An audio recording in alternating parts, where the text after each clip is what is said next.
Avenue and Union Avenue, where it splits, and of course that's where now Hapeville ends and the airport starts. I'm riding my bike around because this area fascinates me, because there's just that house left. There's the school up there. Just Union Avenue is being completely transformed. And I mean, this used to be all neighborhood, all of this. And there are only a couple houses left here. And as I was riding my bike, I saw this sign. So this house here is gonna go next. I just took a bunch of pictures, but there's Loop Road right there. So on Forest Avenue, there's this one house left right here. I wanna say 3688, yep. And then this one next to it. And I finally got the bravery to just walk to it. Let me move my bike over to where I can watch it better. And I'm just gonna actually film this house in particular. No, my bike's fine. Oh, it's just fascinating, and it's just sitting here abandoned, so it's all overgrown. Here's the walk that goes up to it. The best view you can get, and this is Union and Chestnut, more townhomes being built there, all over there, and these are gonna get ripped out and townhomes will be built here too, but I just wanted to show you what was here. And this one always catches my attention. I can't see the number of it. I love the windows. Beautiful big old Georgia porch. You gotta be careful because there's a lot of spider webs.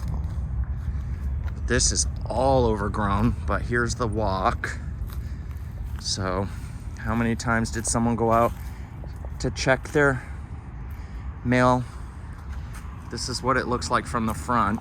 It's all overgrown, but that would have been quite a cool thing back in its day. And then I'll take you around the side. Look at this old pine tree. And it was just, it had to have been so quiet back here before, you know, Candler Field was turned into an airport 100 years ago, but it just would have been so isolated and quiet back here. But now, of course, you can hear it is not. But look at this. It's the porch with a ramp going up to it, but wrought iron, more of those really cool old windows. This house had, I'm guessing this house was built in the 20s. I'm gonna try and find the number. But it has this really cool iron porch that goes up there, and I'll bet that was another apartment. So they probably, because it has a sliding glass door up there. But look at these windows, you guys. Look at that.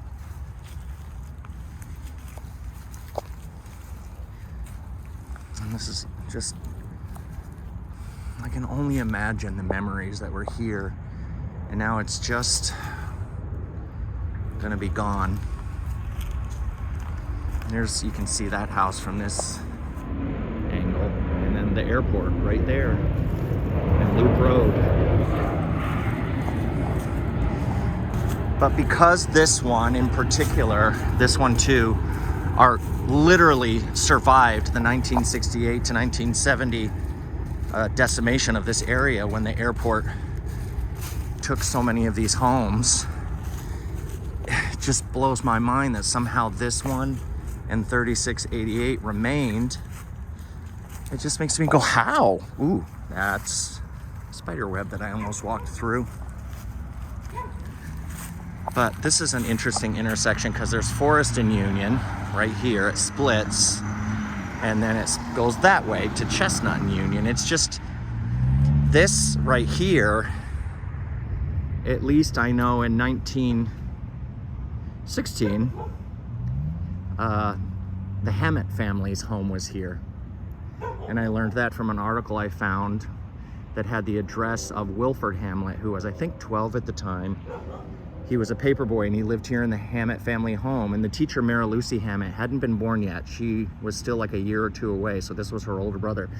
And he lived here and he went up to the depot one early morning in December to get his newspapers from the train station and leaned on a pole there at the depot, and it was live and he got electrocuted and died. So that's how I learned that there were homes here. And of course, Union just continued. I think, if I'm not mistaken, in my research, the president of the Hapeville Historical Society in the 90s and one of the persons who spearhead creating the Hapeville history book, Ed Milton, I read somewhere that at the intersection of Forest and Union, he said the triangle at the intersection of Forest and Union, I believe his family home was here 100 years ago. Now it's a business complex. It looks like it was built in the 70s because it's similar in architecture, structure, and materials as the 1974 library that was demolished in Hapeville a couple years ago. But you can see this siding. It's not cedar, which the library was made out of, but this siding and the style of it and everything is similar. So it makes me think the 70s. But there's a couple businesses in there, but they change all the time because it's in such an isolated and strange spot.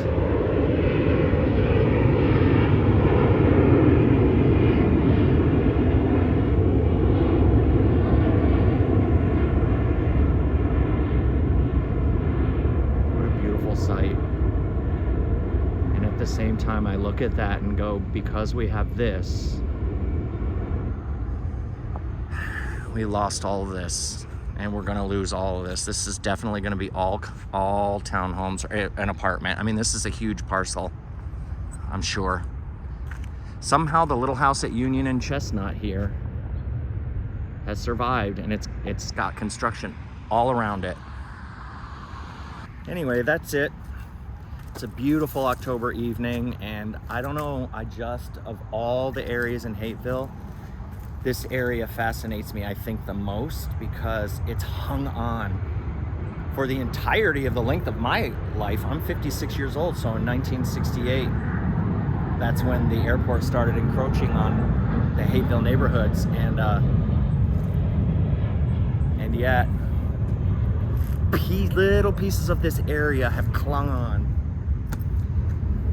Oh God, it breaks my heart.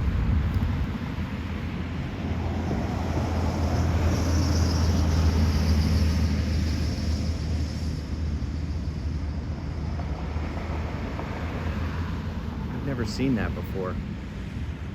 A little thing pulling the planes. I know that's probably common to you guys who grew up around here, but I've never seen that. Is that bringing the plane in or taking it where it needs to go?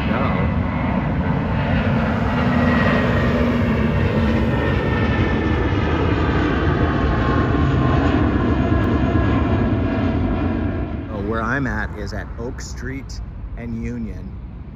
And Oak Street, again, was part of Hapeville, and there were many more town streets, residential streets that way, but Oak Street is now the last street, and there's only a little strip of it left from here over to Atlanta Avenue.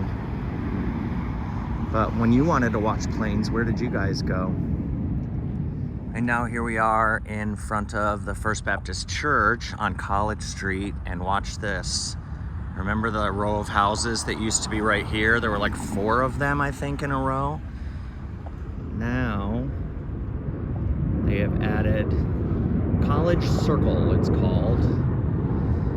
And here are more. I don't know if these are townhouses or apartments. Nope, they're townhouses, because you can see the back of that sign says now selling. And if you turn right, I guess this will be, maybe it'll be called College Circle, who knows?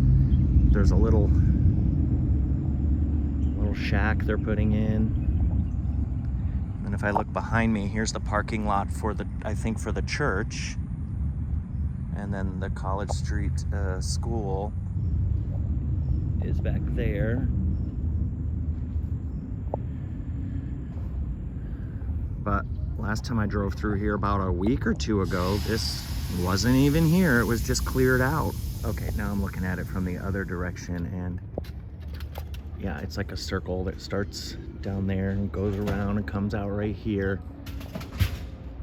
Towns at Asbury is what it's called. I think the sign over there on that corner is the same, so I think they're the Towns at Asbury too, so it must be that developer bought this land and is just doing more. And it's right behind this house that you'll all remember at South Fulton and College Street. Wow. A little further down, it makes me wonder, there's the church, it makes me wonder now, remember the stone church used to be here, right in that spot, but all of that land, I would suppose, is owned by the church, but nobody's gotten their hands on it yet. But can you imagine how valuable that must be right now? And 3548 South Fulton from the front, and it's just such a beautiful night. I figured I would show you this view. I've seen so many pictures in various places when this church was alive and vibrant, and one of the heartbeats of Hapeville, one being the Baptist church right over there. It's always fascinated me how close they are to each other. There was a time where you could stand right there and look over that way, and literally, you know, when the stone church was there, the Baptists could wave to the Methodists. But now, I think I've mentioned before, and I'm not sure how accurate it is now, but a few years ago, I got to know the pastor that was here briefly, and he told me his congregation was 50 people. 50 people. This area out here in the front is called Annis Park. A lot of people may not have known that, and I've covered this before, but it's because the Humphreys brothers, Joseph and John, they dedicated it to their parents, Annis Elizabeth Pope Humphreys and Amos Daniel Humphreys. Oh, sorry. They dedicated it on July 10th, 1929, which is when this church was built here, 1929, this version of the church. There was another version, a wooden version before that, but what a beautiful structure on a beautiful night. Did you go to this church?